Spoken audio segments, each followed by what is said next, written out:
দিয়ে অন্য কোনো ধর্ম, অন্য কোনো তন্ত্র, অন্য কোনো মন্ত্র বাংলার জমিনে বাস্তবায়ন করতে চাইবে, এটা কখনো সত্যিকার অর্থে কখনো আদর্শ হতে পারে না। এটা হলো কুফরি তন্ত্র, এটা হলো শিরকি তন্ত্র, ঠিক না বেঠিক? কোরআন হলো আসল সংবিধান। মানুষের বানানো সংবিধান পরিবর্তন হয়।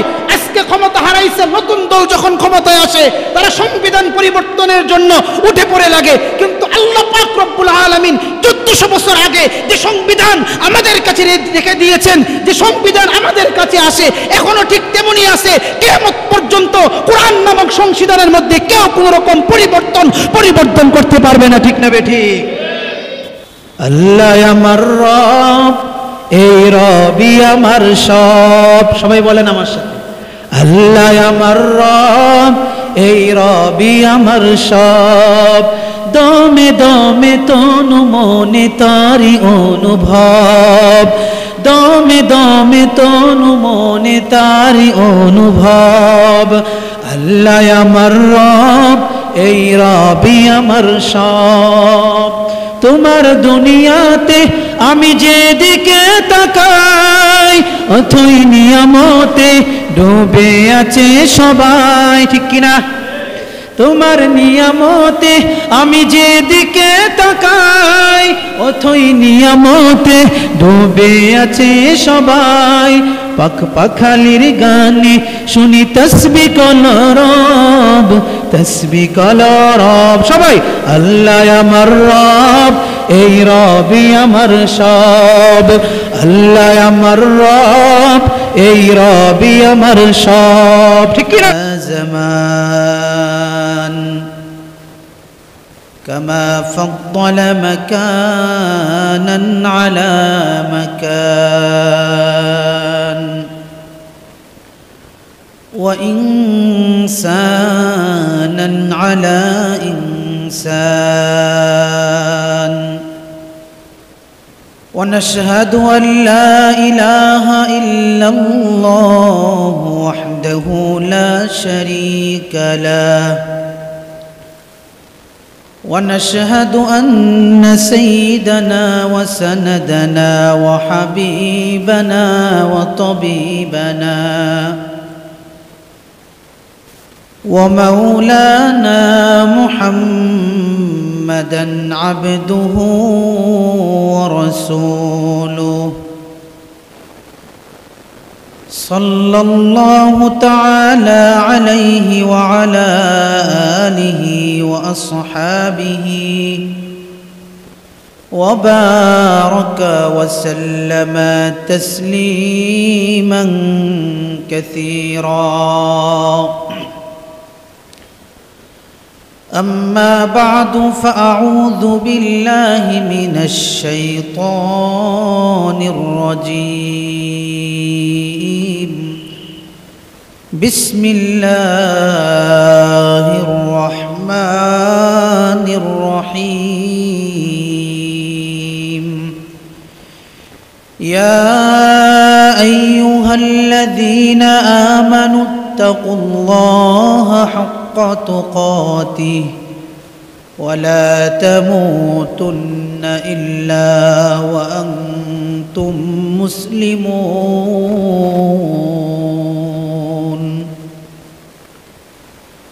وقال النبي صلى الله عليه وآله وسلم اتق الله حيثما كنت أو كما قال عليه الصلاة والسلام. সকলে আওয়াজ করে নবীর শানে দরুদ পড়ি। আল্লাহুম্মা সাল্লি আলা মুহাম্মাদিন ওয়া আলা আলি মুহাম্মাদ কামা সাল্লাইতা আলা ইব্রাহিম ওয়া আলা আলি ইব্রাহিম ইন্নাকা হামিদুম মাজিদ. اللهم بارك على محمد وعلى آل محمد كما باركت على إبراهيم وعلى آل إبراهيم إنك حميد مجيد سبحانك لا علم لنا إلا ما علمتنا إنك أنت العليم الحكيم رب زدني علما رب زدني علما رب زدني علما رب يسر ولا تعسر وتمم علينا بالخير رب اشرح لي صدري ويسر لي أمري واحلل عقدة من لساني يفقه قولي الحمد لله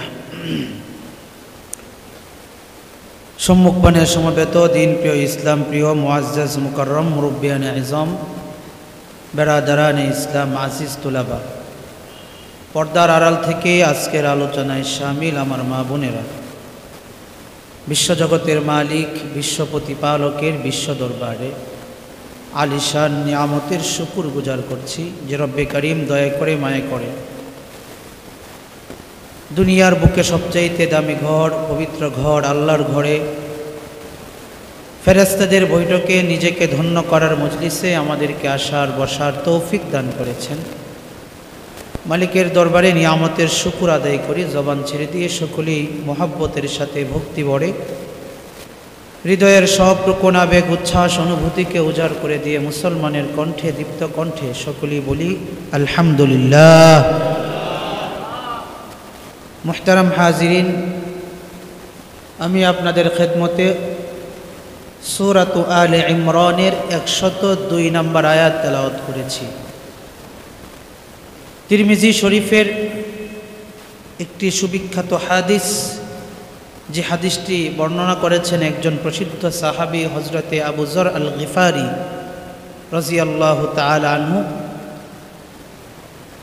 ওনার থেকে বর্ণিত তিরমিজি শরীফের 19 নম্বর হাদিস তেলাওয়াত করেছি। আয়াত এবং হাদিসকে সামনে রেখে সময়ের এই সংক্ষিপ্ত পরিসরে কিছু কথা বলার এরাদা রাখি। আল্লাহ তাআলা যেন যে কথাগুলো বলবো এই কথাগুলোর উপর সর্বপ্রথম আমাকে আপনাদেরকে পর্দার আড়াল থেকে যারা শুনতে পাবেন, যাদের কারণে আজকের আলোচনার অল্প একটু অংশ হলেও পৌঁছাবে, তাদেরকে যেন আল্লাহ তাআলা কথাগুলোর উপর আমল করার তৌফিক দান করেন। সকলেই বলেন আমিন। আজকে আপনাদের সামনে যে টপিকস, যে বিষয়ের উপর আলোচনা করব সেটা হলো তাকওয়া। বলেন তো কি? সকলেই বলেন বিষয়টা কি? তাকওয়া। তাকওয়া একটি আরবি শব্দ,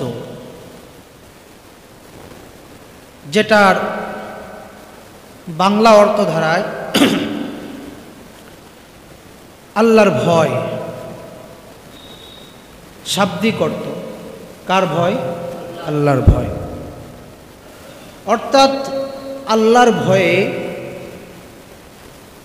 যে কাজগুলো করলে আল্লাহ তাআলা অসন্তুষ্ট হন, আর যে কাজগুলো না করলে আল্লাহ তাআলা অসন্তুষ্ট হন। খুব খেয়াল করবেন। একটা হলো আল্লাহ এমন কিছু কাজ দিয়ে দিয়েছেন যে কাজগুলো করলে আল্লাহ অসন্তুষ্ট হবেন, আর এমন কিছু কাজ আছে যেগুলো না করলে আল্লাহ অসন্তুষ্ট হবেন। ও আল্লাহর ভয়ে যেগুলো করার সেগুলোকে বর্জন করা, আর যেগুলোকে না করার সেগুলোকে করা, এটাই হলো তাকওয়াল্লাহ, আল্লাহর ভয়। মানে বেঁচে থাকা, দূরে থাকা, সকল ধরনের পাপ কাজ থেকে নিজেকে বিরত রাখা, সকল ধরনের গুনাহ থেকে নিজেকে হেফাজত করা। আর আল্লাহ পাক রব্বুল আলামিন আমি আপনার জন্য, সকলের জন্য যে বিষয়গুলো আবশ্যক করে দিয়েছেন মানুষ হিসাবে, বান্দা হিসাবে, সেই কাজগুলোকে নিজের জীবনে প্রয়োগ করা, বাস্তবায়ন করার নামই হলো তাকওয়া। সুবহানাল্লাহ বলবেন। হযরতে আলী কাররামাল্লাহু ওয়াজহা, ওনাকে প্রশ্ন করা হইল, এই হাসান হুসাইনের বাবা, ইসলামের চতুর্থ খলিফা, আপনার কাছে একটি সওয়াল, একটি প্রশ্ন করতে চাই। যে কি প্রশ্ন? আপনার কাছে একটি প্রশ্ন হলো, তাকওয়া কাকে বলে আপনি আমাকে বলেন। তাকওয়া কাকে বলে আপনি আমাকে বলেন। হযরতে আলী রাদিয়াল্লাহু তাআলা আনহু বলেন, আল্লাহর ভয় হলো 4 জিনিসের নাম। কয় জিনিসের নাম? কয় জিনিসের নাম? জোরে বলেন তো। 4 জিনিসের নাম। কথাগুলো খেয়াল করবেন খুব। যার মধ্যে 4 জিনিস পাওয়া যাবে না তাকে মুত্তাকি, তথা সে আল্লাহকে সত্যিকার অর্থে ভয় করে, এটা বলা যাবে না। হযরতে আলী কাররামাল্লাহু ওয়াজহা বলেন, যার মধ্যে 4 জিনিস পাওয়া যাবে তাকে মুত্তাকি বলা হবে। হযরতে আলী কাররামাল্লাহু ওয়াজহা বলেন, তাকওয়া 4 জিনিসের নাম। আল খাউফু মিনাল জালিল ওয়াল আমালু বিত তানজিল ওয়াল কানাআতু বিল কলিল ওয়াল ইসতি'দাদু লিয়াউমির রহিল। হযরত আলী বলেন, যার মধ্যে এই 4টা গুণ পাওয়া যাবে সেই হলো মুত্তাকি। সেই প্রকৃতপক্ষে ভয় করে কাকে? আল্লাহকে। 1 নাম্বার, আল খাউফু মিনাল জালিল।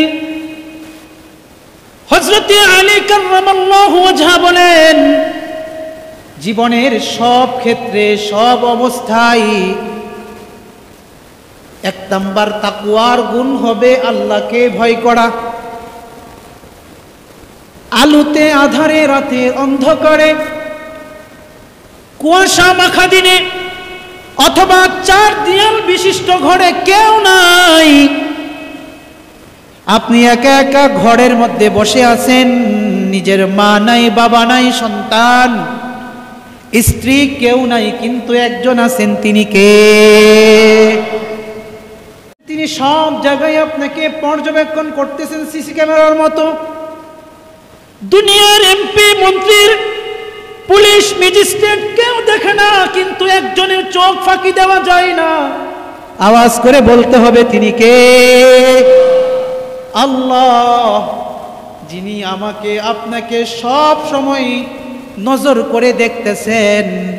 ওই আল্লাহকে সব সময় ভয় করা, এর নামেই হলো তাকওয়াল্লাহ। আল্লাহু আকবার। সব জায়গায় আল্লাহ আছেন, এটা বিশ্বাস করা, ইয়াকিন করা। আল্লাহ আমার রব, এই রবই আমার সব। সবাই বলেন আমার সাথে, আল্লাহ আমার রব, এই রবই আমার সব। দমে দমে তনু মনে তারি অনুভব, দমে দমে তনু মনে তারি অনুভব। আল্লাহ আমার রব, এই রবই আমার সব। তোমার দুনিয়াতে আমি যেদিকে তাকাই, অথই নিয়ামতে ডুবে আছে সবাই। ঠিক কিনা? তোমার নিয়ামতে আমি যেদিকে তাকাই, অথই নিয়ামতে ডুবে আছে সবাই। পাখ পাখালির গানে শুনি তসবিহ কলরব, তসবিহ কলরব। সবাই আল্লাহ আমার রব, এই রবই আমার সব। আল্লাহ আমার রব, এই রবই আমার সব। ঠিক কি না?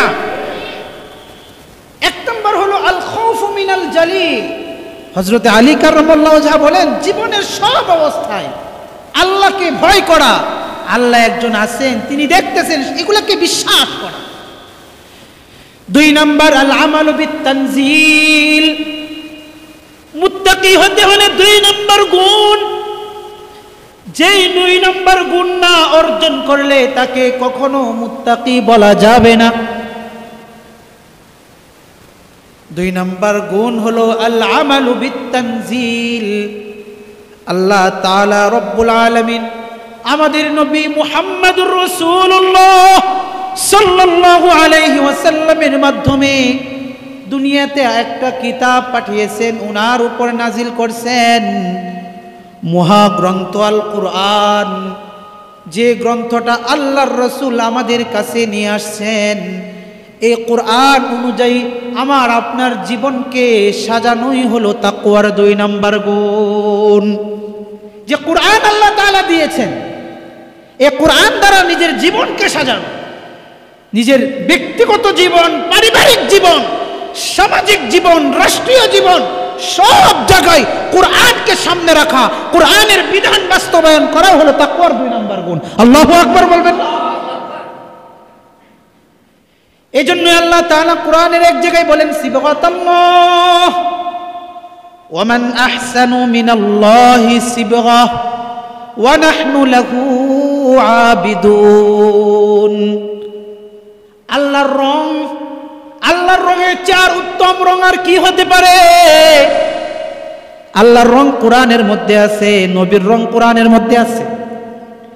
এই জন্যই তো সাহাবায়ে কেরাম রিজওয়ানুল্লাহি তাআলা আলাইহিম আজমাইন আল্লাহর রাসূলের ইন্তিকালের পরে আম্মা জান আয়েশা রাদিয়াল্লাহু তাআলা আনহাকে জিজ্ঞাসা করে, ওগো উম্মাহাতুল মুমিনিন, একটা সওয়াল করতে চাই আপনার কাছে। কি সওয়াল? রাসূলকে তো দেখি নাই, রাসূলের আদর্শ তো দেখি নাই, রাসূলের ব্যবহার কেমন ছিল, রাসূলের কথা কেমন ছিল, রাসূলের চরিত্র কেমন ছিল, রাসূল মানুষের সাথে কেমন আচরণ করতেন কখনো দেখি নাই, বলেন না দেখি। আম্মা জান আয়েশা বলে, এই সাহাবা, এই তুমি কি কোরআন পড়ো না? তুমি কি কোরআন ধরো না? তুমি কি কোরআনের অর্থগুলো অনুধাবন করতে পারো না? কোরআন যে 30টি পাড়া, 30টি পাড়া 114টা সূরা, 30টি পাড়া 114টাই ছিল সূরাই ছিল আল্লাহর রাসূলের আখলাক, আল্লাহর রাসূলের চরিত্র, আল্লাহর রাসূলের কথা। আল্লাহু আকবার। রাসূল পুরো জীবনটাকে কোরআন দিয়ে সাজাইছেন। এইজন্য যারা কোরআনকে বাদ দিয়ে অন্য কোন ধর্ম, অন্য কোন তন্ত্র, অন্য কোন মন্ত্র বাংলার জমিনে বাস্তবায়ন করতে চাইবে, এটা কখনো সত্যিকার অর্থে কখনো আদর্শ হতে পারে না। এটা হলো কুফরি তন্ত্র, এটা হলো শিরকি তন্ত্র, ঠিক না বেঠিক? কোরআন হলো আসল সংবিধান। মানুষের বানানো সংবিধান পরিবর্তন হয়। আজকে ক্ষমতা হারাইছে, নতুন দল যখন ক্ষমতায় আসে তারা সংবিধান পরিবর্তনের জন্য উঠে পড়ে লাগে। কিন্তু আল্লাহ পাক রব্বুল আলামিন 1400 বছর আগে যে সংবিধান আমাদের কাছে রেখে দিয়েছেন, যে সংবিধান আমাদের কাছে আসে, এখনো ঠিক তেমনি আছে। কিয়ামত পর্যন্ত কোরআন নামক সংবিধানের মধ্যে কেউ কোনো রকম পরিবর্তন করতে পারবে না, ঠিক না বেঠিক? এজন্যই ভাইয়েরা আমার, আল আমালু বিত-তানজিল, কোরআন দিয়ে জীবনকে গঠন করা। যারা কোরআনকে ছেড়ে দিয়ে অন্য কোনো ধর্ম গ্রহণ করবে, অন্য কোনো তন্ত্র মন্ত্র গ্রহণ করবে, খোদার কসম খেয়ে বলতে পারি, খোদার কসম খেয়ে বলতে পারি, খোদার কসম খেয়ে বলতে পারি, তার জন্য ধ্বংস অনিবার্য, ঠিক না বেঠিক? তার জন্য ধ্বংস নিশ্চিত। এজন্য যারা কোরআনের কথা বলে, কোরআনের আইন জমিনের বুকে বাস্তবায়ন করতে চাই, তাদের পক্ষ অবলম্বন করাটাও হলো আল্লাহর রাসূলের পক্ষ থেকে একটা জিহাদ, ঠিক না বেঠিক? আল আমাল বিত-তানজিল, কোরআন দিয়ে জীবন গঠন করা। হযরত আলী কাররামাল্লাহু ওয়াজহা বলেন, তাকওয়ার 3 নম্বর গুণ আল কানাআতু বিল কালিল, যে আমাকে আপনাকে আল্লাহ তাআলা যা দিয়েছে এতেই সন্তুষ্ট থাকা, বেশি উচ্চাকাঙ্ক্ষা না করা। আমাকে আল্লাহ তাআলা অল্প দিয়েছেন, আলহামদুলিল্লাহ বল। আপনার যে একটা পজিশনে আছেন, এই পজিশন থেকে যদি আপনি উপরের দিকে একটু নজর দেন, তাহলে আপনার লোভ বাড়বে, ঠিক না? আপনি মনে মনে চিন্তা করবেন, আরে আমার একটা সাইকেল আছে, অমুক একটা FZ আছে, গাড়ি আছে, অথবা R15 আছে, যদি আমার একটা এমন হইতো। হ্যাঁ, যার একটা R15 আছে সে চিন্তা করে, আমার যদি আজকে 2 চাক্কার গাড়ি না হইয়া 4 চাক্কার একটা গাড়ি হইতো। মানে প্রত্যেকের উচ্চাকাঙ্ক্ষা, যার যে জমিনে গাড়ি চালায় সে চিন্তা করে, আহা যদি আমার একটা 4 চাক্কার গাড়ি না হয় একটা রকেট, হেলিকপ্টার অথবা বিমান থাকতে পারতো, তাহলে আমি আকাশে উঠতে পারতাম, ঠিক না বেঠিক? মানুষ যত উপরের দিকে যায় তাকায় তার লোভ বাড়ে, আর মানুষ যখন নিচের দিকে তাকায় তখন আল্লাহর প্রতি তার শুকরিয়া বেশি বাড়ে। আল্লাহু আকবার বলবেন। আজকে আপনার একটা সাইকেল আছে, আপনি মনে মনে নিচের দিকে তাকাইতেছেন আর বলতেছেন, আরে আমার পাশের বাড়ির ব্যক্তি তো একটা পা নাই, আমার তো একটি সাইকেল আছে, সাইকেল দিয়ে চলতে পারতেছে, তবে আমার সাইকেলও নাই, দুইটা পা তো আল্লাহ আমার ঠিক রাখছেন, দুইটা পা দিয়ে আমি চলতে পারতেছি, ও তো পা নাই, চলতে পারতেছে না। বাস তার দিকে তাকাইলে আল্লাহর শুকরিয়া, আল্লাহর প্রতি কৃতজ্ঞতা আপনার বাড়বে। আর যদি উপরের দিকে তাকান ততই বেশি আপনার লোভ আর হিংসা, প্রতিহিংসা জন্ম নিবে। ঠিক না ঠিক?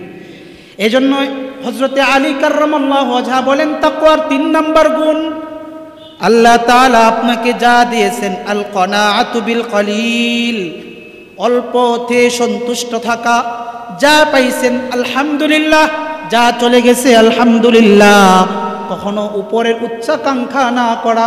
আল্লাহ যদি আপনার তকদিরে ভালো কিছু রেখে রাখেন, আপনার উচ্চাকাঙ্ক্ষা করতে হবে না, আপনার নসিবে যা আছে আপনি আপনার হাতের কাছে এসে ধরা দিবে। ঠিক না ঠিক? 4 নাম্বার, আল ইস্তিদাদু লিয়াউমির রহিম। হযরত আলী বলেন, তাকওয়ার 4 নাম্বার গুণ, যে মুত্তাকির পরিচয় দিতে চাও, সত্যিকার অর্থে নিজেকে মুত্তাকি বলে মানুষের কাছে, আল্লাহর কাছে পেশ করতে চাও, তাহলে 4 নাম্বার গুণ হলো আল ইস্তিদাদ লিয়াউমির রহিম, কিয়ামত দিবসের জন্য, আখিরাতের দিনের জন্য প্রস্তুতি গ্রহণ করা। এক ভাই বিদেশে গিয়েছেন, পাসপোর্ট ভিসা লাগিয়ে বিদেশে গিয়েছেন, মালিকের আন্ডারে কাজ করবে, বিদেশ বাড়িতে তার আপন বলতে কেউ নাই। আছে? কথা বলেন, আছে?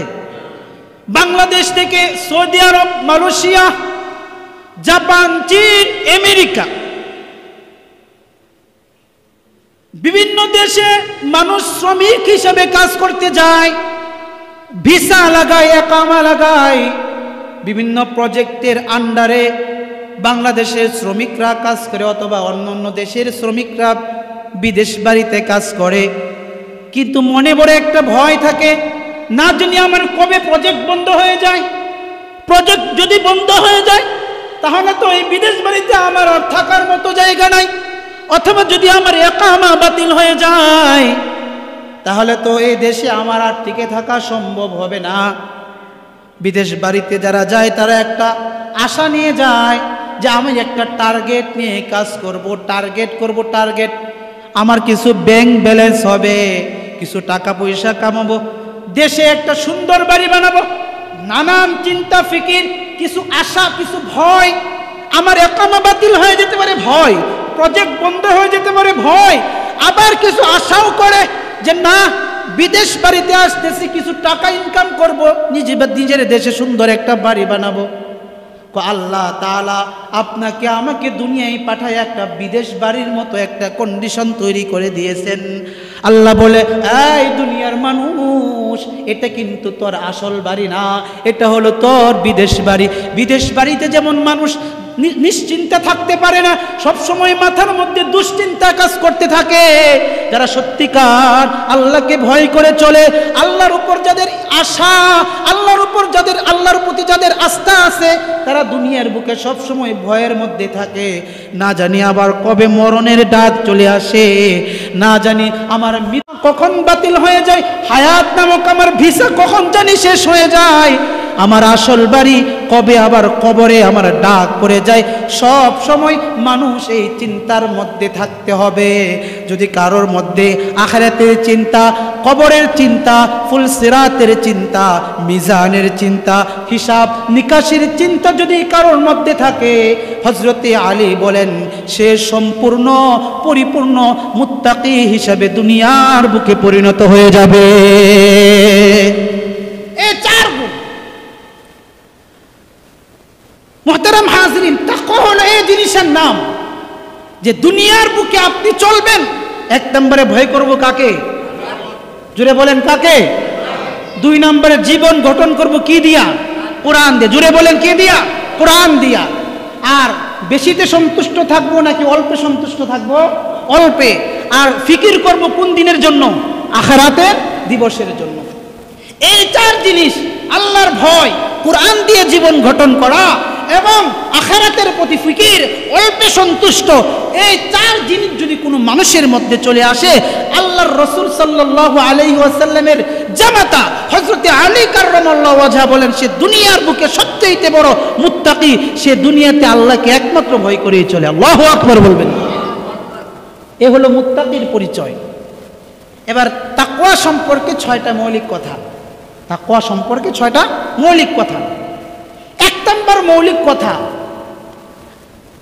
এটা শুধু তাকওয়া, আল্লাহকে ভয় করে চলার কথা, এটা শুধু আমাদের জন্যই না, কিয়ামত পর্যন্ত আদম আলাইহিস সালাতু ওয়াস সালাম থেকে শুরু করে আজ পর্যন্ত এবং কিয়ামত পর্যন্ত যত মানুষ পৃথিবীর বুকে আসবে তাদের প্রত্যেককে আল্লাহ তাআলা ডাইরেক্ট আদেশ করে বলেছেন, হোক সে কাফের, হোক সে মুমিন, হোক সে মুসলমান, হোক সে মুশরিক, সাদা হোক, কালো হোক, দোলা হোক, গরিব হোক, ফকির হোক, মিসকিন হোক, দিনমজুরি হোক, শ্রমিক হোক, সে যে কোয়ালিটির হোক না কেন, মানুষ হিসাবে জন্মগ্রহণ করেছে।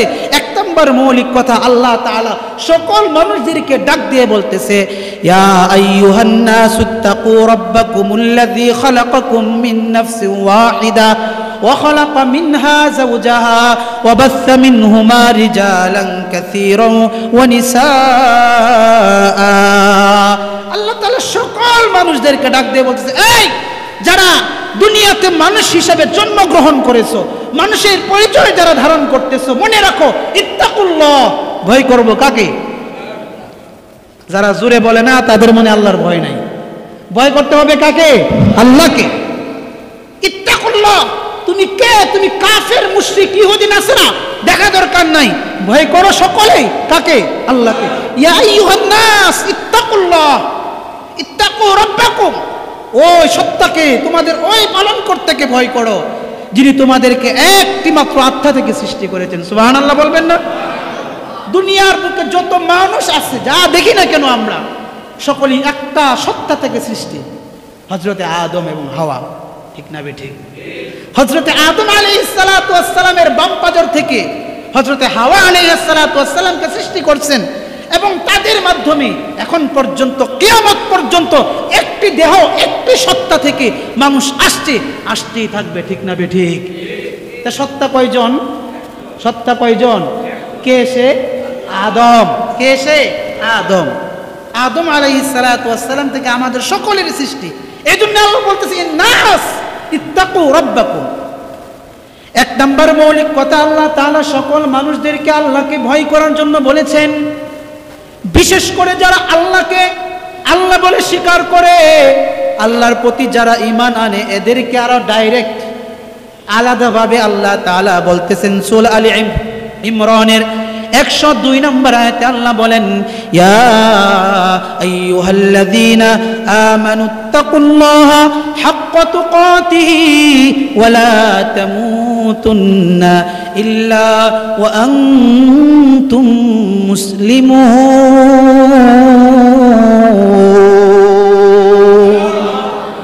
আল্লাহ বলতেছে, হে মুমিনরা, আল্লাহু আকবার বলবেন না? আগে তো বলছে সকল মানুষ, এই জায়গায় এসে বলতেছি হে মুমিনরা, ইত্তাকুল্লাহ। আগের ক্ষেত্রে নরমাল বলছেন তোমরা আল্লাহকে ভয় করো, মুমিনদের ক্ষেত্রে এসে আল্লাহ তাআলা বলতেছেন ইত্তাকুল্লাহ, আল্লাহকে ভয় করে। কিভাবে? হাক্কা তুকাতিহি, ভয় পাওয়ার মতো ভয় করো। আল্লাহু আকবার বলেন। সাধারণভাবে বলছিলেন তোমরা আল্লাহকে ভয় করো, মুমিনদের ক্ষেত্রে এসে বলতেছেন আল্লাহকে ভয় পাওয়ার মতো ভয় করো। যারা আল্লাহকে ভয় করে, আমি যদি আপনাদেরকে জিজ্ঞাসা করি আপনারা কি আল্লাহকে ভয় করেন? সকলেই বলবেন আল্লাহকে ভয় করেন, বলবেন না? সকলেই কিন্তু বলবেন যে হ্যাঁ হুজুর, আপনার সাথে আমরা একমত, আল্লাহকে আমরা ভয় করি, আল্লাহকে আমরা ভয় করে চলি, জীবনের প্রতিটা ক্ষেত্রে আল্লাহকে আল্লাহ মানি, আল্লাহকে সব চাইতে বেশি ভয় করি। কিন্তু আবার যদি সাথে সাথে বলা হয় যে আল্লাহকে ভয় করেন, এই দাবি করেন, আবার সুদও খান, আল্লাহকে ভয় করেন এটা দাবি করে আবার ঘুষও খান, আল্লাহকে ভয় করেন আবার দাবি করেন হারাম পথে চলেন, আল্লাহকে ভয় করেন দাবি করেন কিন্তু মানুষের হক নষ্ট করেন, মানুষের উপর জুলুম করেন। আল্লাহকে ভয় করার সাথে সাথেই যারা উল্টাপাল্টা কাজ করে, হারাম পথে চলে, এরা সত্যিকার অর্থেই আল্লাহকে ভয় করে না। ঠিক না বেঠিক? যে একই মুখে দুইটা জিনিস হয় কেমন? আল্লাহকে ভয় করে আবার বিপদে চলে। এই জন্যই তাকওয়ার 3 নম্বর প্রকারের মধ্যে আছে আল্লাহকে ভয় করার জন্য কিছু আমল আল্লাহ তাআলা দিয়েছেন, যে আমলগুলো করলে আল্লাহকে সত্যিকার অর্থে ভয় করা যায়, আল্লাহর প্রতি পরিপূর্ণ ভয় রাখা যায়। 3টা আমল। কয়টা আমল? জোরে বলতে হবে, কয়টা আমল? আরে ভাই, এটা আমার কথা না। আল্লাহ তাআলা সূরা বাকারার এক আয়াতে বলেন, ইয়া আইয়ুহান নাসু উবুদু রাব্বাকুমুল্লাযী খালাকাকুম ওয়াল্লাযীনা মিন ক্বাবলিকুম লাআল্লাকুম তাত্তাকুন। 3টা আমল, যে আল্লাহর ভয় অর্জন করার জন্য 3টা কাজ করতে হবে। করতে রাজি আছেন তো? কারা কারা দেখি তো? নারে তাকবীর, নারে তাকবীর। কয়টা আমল বলেন তো? 3টা আমল। যে সত্যিকার অর্থে আল্লাহর ভয় দিলের মধ্যে লালন করতে হলে 3টা কাজ করতে হবে। আল্লাহ তাআলা সূরা বাকারার 21 নম্বর আয়াতে আল্লাহ বলেন, ইয়া আইয়ুহান নাস, এই দুনিয়ার মানুষ যারা সত্যিকার অর্থে আমি আল্লাহকে ভয় করতে চাও, দিলের মধ্যে আমি আল্লাহর তাকওয়া লালন করতে চাও, 1 নাম্বার আমল উবুদু রাব্বাকুম, এক আল্লাহর ইবাদত করো। সুবহানাল্লাহ বলবেন। ইবাদত হবে কার? উবুদু রাব্বাকুম আল্লাযী খালাকাকুম, যে আল্লাহ তোমাদেরকে সৃষ্টি করেছেন, ওয়াল্লাযীনা মিন ক্বাবলিকুম, শুধু তোমাদেরকে সৃষ্টি করে নাই, তোমাদের পূর্বে যত মানুষ বিগত হয়েছে তাদেরকেও যে আল্লাহ সৃষ্টি করেছেন, সে আল্লাহর তাআলার সামনে নিজের মাথা নত করো, নিজের পুরা বডিটাকে, পুরা শরীরটাকে তার সামনে বিলিয়ে দাও। আমি আল্লাহ তো তোমাদেরকে আমি আল্লাহর দাসত্বের জন্য সৃষ্টি করেছি। ওয়ামা খালাকতুল জিন্না ওয়াল ইনসা ইল্লা লিয়াবুদুন, তোমাদেরকে সৃষ্টির মূল মাকসাদ হলো নিজেকে আমি আল্লাহর জন্য সঁপে দেওয়া, অন্য কোনো উদ্দেশ্য নিয়ে কিন্তু তোমাদেরকে আমি আল্লাহ বানাই নাই। নিজের গোলামি আমি আল্লাহর সামনে পেশ করবা, নিজের দাসত্ব আমি আল্লাহর সামনে পেশ করবা। এই কাজটা যদি তোমরা তোমাদের জীবনে অ্যাপ্লাই আর প্রয়োগ করতে পারো, বাস্তবায়ন করতে পারো, আমি আল্লাহ কথা দিলাম তোমাদের হৃদয়ের মধ্যে আমি আল্লাহর ভয় ঢুকাইয়া দিব। 1 নম্বর আমল ইবাদত করা। 2 নম্বর আমল সূরা বাকারার 183 নম্বর আয়াত আল্লাহ তাআলা বলেন, ইয়া আইয়ুহাল্লাযীনা আমানু কুতিবা আলাইকুমুস সিয়াম কামা কুতিবা আলাল্লাযীনা মিন ক্বাবলিকুম লাআল্লাকুম তাত্তাকুন। আল্লাহ বলেন আরেকটা আমল আমি দিয়েছি তাকওয়া অর্জনের জন্য। ইবাদত তো দৈনিক হয়, 5 ওয়াক্ত নামাজ ইবাদত, ঠিক না বেঠিক? হ্যাঁ, নামাজ কি ইবাদত না নাকি? কেউ কেউ নামাজকে ইবাদত মনে করে না, তারা শুক্রবারের নামাজটাকে ইবাদত মনে করে। তাদের চিন্তা হলো যে আমি শুধু শুক্রবার নামাজ পড়বো, কারণ কোন হাদিসের মধ্যে একটা হাদিসে শুনছে হয়তো বা যে এক শুক্রবার থেকে আরেক শুক্রবার নামাজ পড়লে গুনাহ মাফ হয়ে যায়।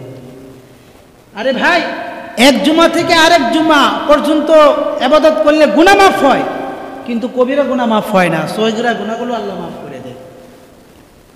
সগীরা গুনাহগুলো আল্লাহ মাফ করে দেয়। না, এই ফাঁকিবাজি চলে না ভাই, এই ফাঁকিবাজি করা যায় না।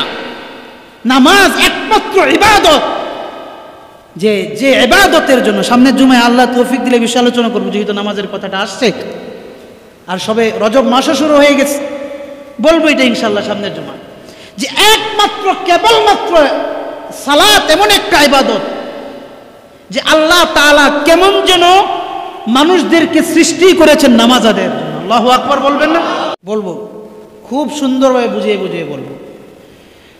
তো আমরা অনেকেই নামাজকে ইবাদত মনে করি না, মনে করি নামাজ একটা খেল তামসা। নাউজুবিল্লাহ বলবেন না? কেউ তো সপ্তাহে 2 বা 1 বার নামাজে প্রতি সপ্তাহে আসে, আর এমন মানুষ আছে যারা জুমার নামাজটাও পর্যন্ত পড়তে মসজিদে আসে না। ঠিক না ঠিক? এই এলাকাতে এমন মানুষ আমি অনেককে দেখেছি জুমার নামাজ পড়ে না। আরে জুমার নামাজ পড়বে কি?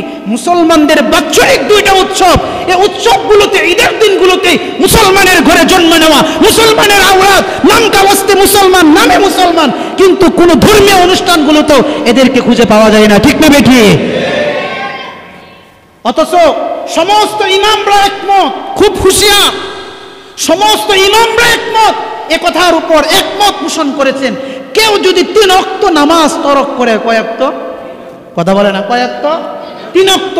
আর ওই দেশের মধ্যে যদি ইসলামী রাষ্ট্র প্রতিষ্ঠা হয়, ইসলামী হুকুমত কায়েম হয়, আর ওই দেশের মধ্যে যদি কোনো মুসলমান একেধারে 3 ওয়াক্ত নামাজ কাজা করে, 3 ওয়াক্ত নামাজ মিস দিয়ে দেয়, তাহলে সকল ইমামরা একমত পোষণ করেছেন যে বিচারকের বিচার উচিত হবে ওই বেনামাজিকে, 3 ওয়াক্ত নামাজ তরক করনেওয়ালা ব্যক্তিকে জেলখানার মধ্যে ঢুকাইতে হবে।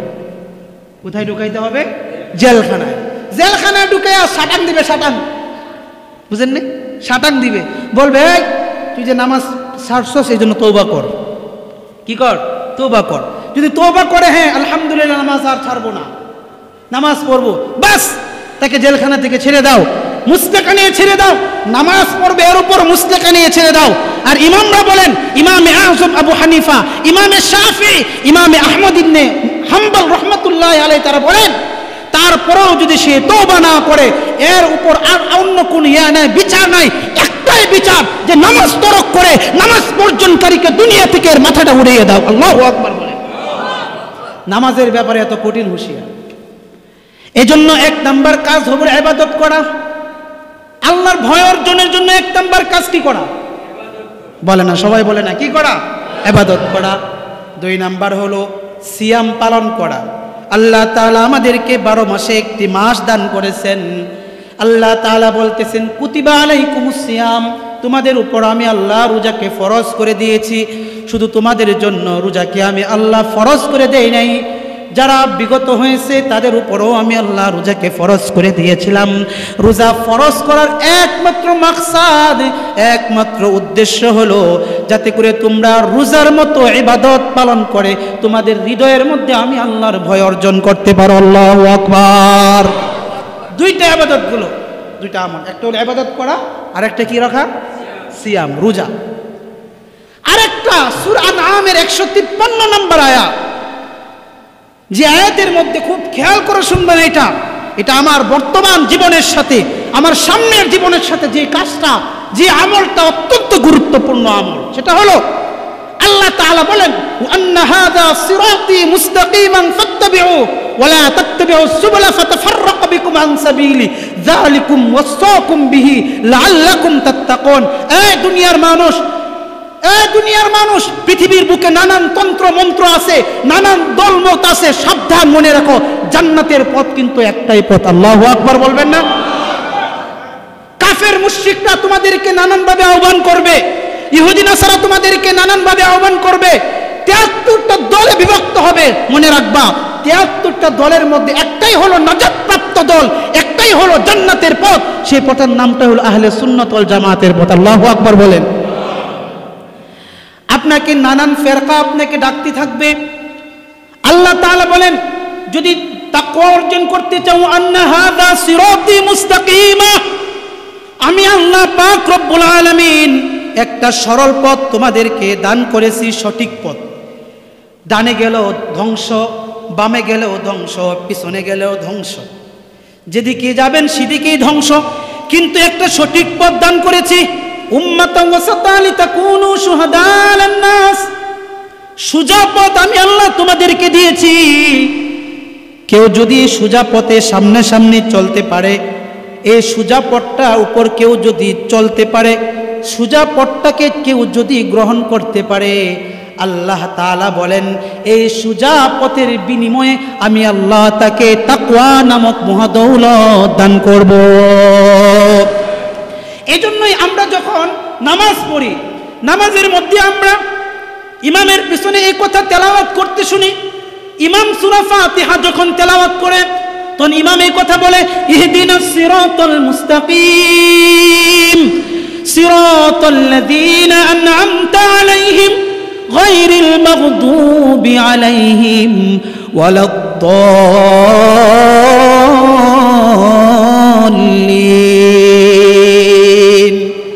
ইমাম নামাজের মধ্যে দোয়া করে, আল্লাহ ইহদিনাস সিরাতাল মুস্তাকিম, হে মালিক আল্লাহ, আরশের মালিক আল্লাহ, আমাদেরকে সরল পথ দেখান, সঠিক পথ দেখান, সাবধান, বক্র পথে, খারাপ পথে আমাদেরকে কিন্তু পরিচালিত করেন না। কারণ বক্র পথ, বামের পথ, পিছনের পথ হলো ইহুদি নাসারাদের পথ। সিরাতাল্লাযীনা আন'আমতা আলাইহিম গায়রিল মাগদুবি আলাইহিম ওয়ালাদ-দাল্লিন। সিরাতে মুস্তাকিম হলো ওই পথ যে পথের উপর নবীরা ছিলেন, যে পথের উপর সাহাবারা ছিলেন, যে পথের উপর আইম্মায়ে মুস্তাহিদিন ছিলেন, যে পথের উপর ওলামায়ে কেরাম ছিলেন, যে পথের উপর বর্তমান বাংলাদেশের আলেমরা আছে। আলেমদের পথ, ইসলামী আন্দোলনের পথ বাদ দিয়া যারা অন্য ধর্ম, অন্য মন্ত্র, অন্য তন্ত্র গ্রহণ করবে, তাদের জন্য ধ্বংস ছাড়া অন্য কোনো কারণ নাই। ঠিক না বেঠিক? এজন্য ভাইরা আমার খুব হুঁশিয়ার, আপনি কোন পথ গ্রহণ করতেছেন? আপনি কি খারাপ পথ গ্রহণ করতেছেন? আপনি কি কুফরি তন্ত্র গ্রহণ করতেছেন? আপনি কি বাতিল মতদর্শ গ্রহণ করতেছেন, নাকি রাসূলের আদর্শ গ্রহণ করতেছেন? এটার প্রমাণ সামনে আসতেছে। হয়তো আমাদেরকে ইসলামী আন্দোলনের পথে থাকতে হবে, না হয়তো কাফের মুরতাদদের আদর্শ, তাদের অনুসরণ অনুকরণ করে আমাদেরকে জাহান্নামের পথ গ্রহণ করতে হবে। ঠিক না বেঠিক? এই জন্য ভাই খুব হুঁশিয়ার, পথ কিন্তু একটা, এর বাহিরের পথ সব ধ্বংসের পথ।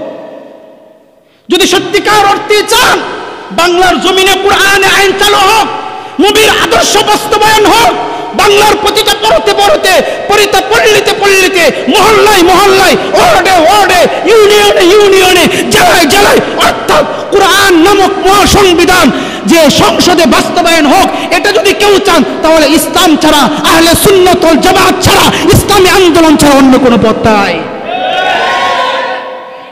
থাকবেন তো ইনশাআল্লাহ? ইসলামের পথে থাকবেন তো ইনশাআল্লাহ? আল্লাহ যেন আপনাদের এই হাতগুলোকে কবুল করেন। হ্যাঁ, এই কাজটা করতে পারলে আল্লাহ তাকওয়া দিবেন। সুবহানাল্লাহ বলবেন না? এই যে কাজ, ইসলামের পথ, সঠিক পথ, ইসলামী আন্দোলনের পথ, এই পথটা যদি কেউ গ্রহণ করে, তাকওয়া দিবেন কে? এজন্য ভাইরা রে আমার, 3 আমলের নাম তাকওয়া। 1 নম্বরে ইবাদত করা, 2 নম্বর সিয়াম পালন করা, 3 নম্বরে সঠিক পথে চলা, সোজা পথে চলা। এই 3 কাজ যদি কেউ গ্রহণ করতে পারে, তাহলে আল্লাহ তাআলা তার কলব নামক এই দেহটাকে আল্লাহ তাআলা তাকওয়া দ্বারা পরিপূর্ণ করে দিবেন।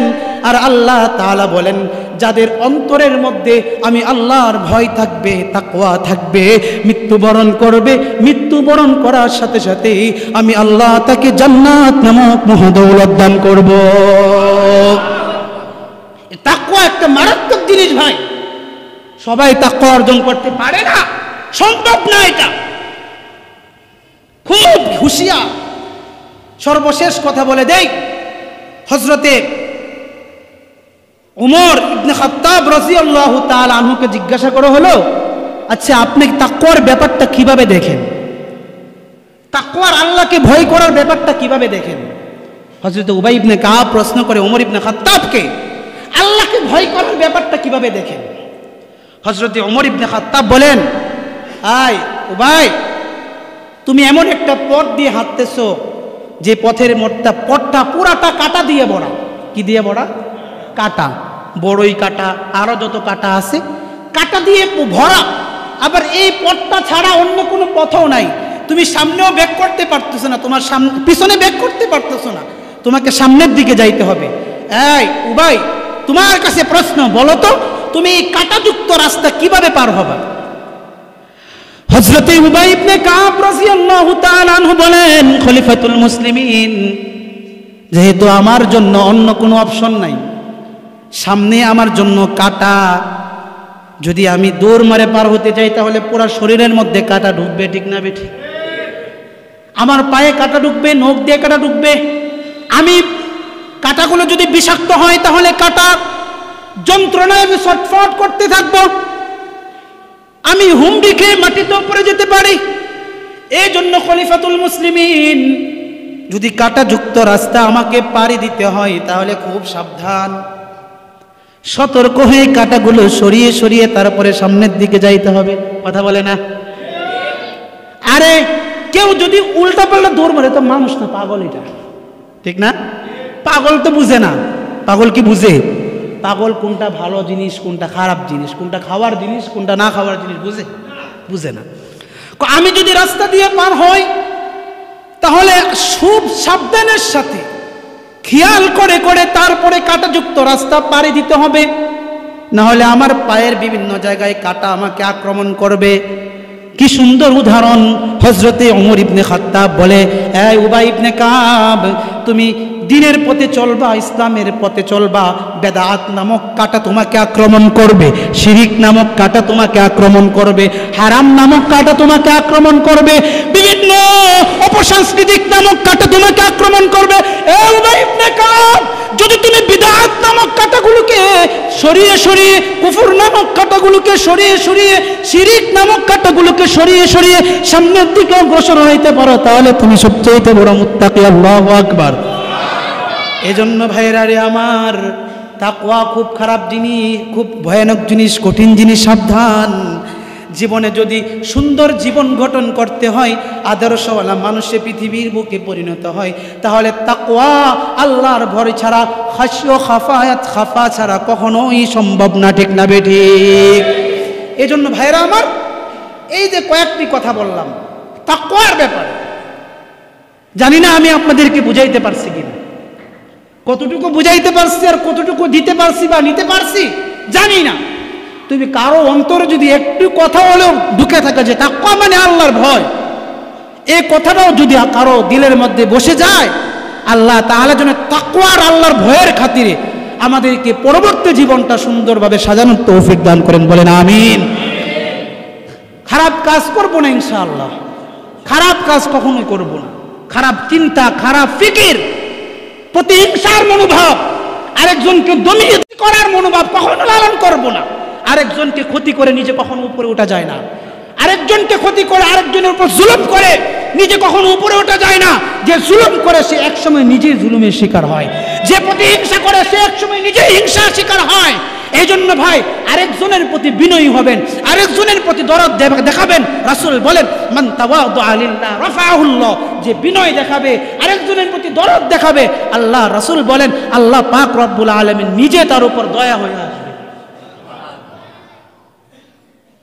আল্লাহ তাআলা যেন এই কথাগুলোর উপর আমাদেরকে আমল করার তৌফিক দান করেন। হাযা মা ইনদি ওয়াস সাওয়াবু মিন ইনদিল্লাহ ওয়া আখিরু দাওয়ানা।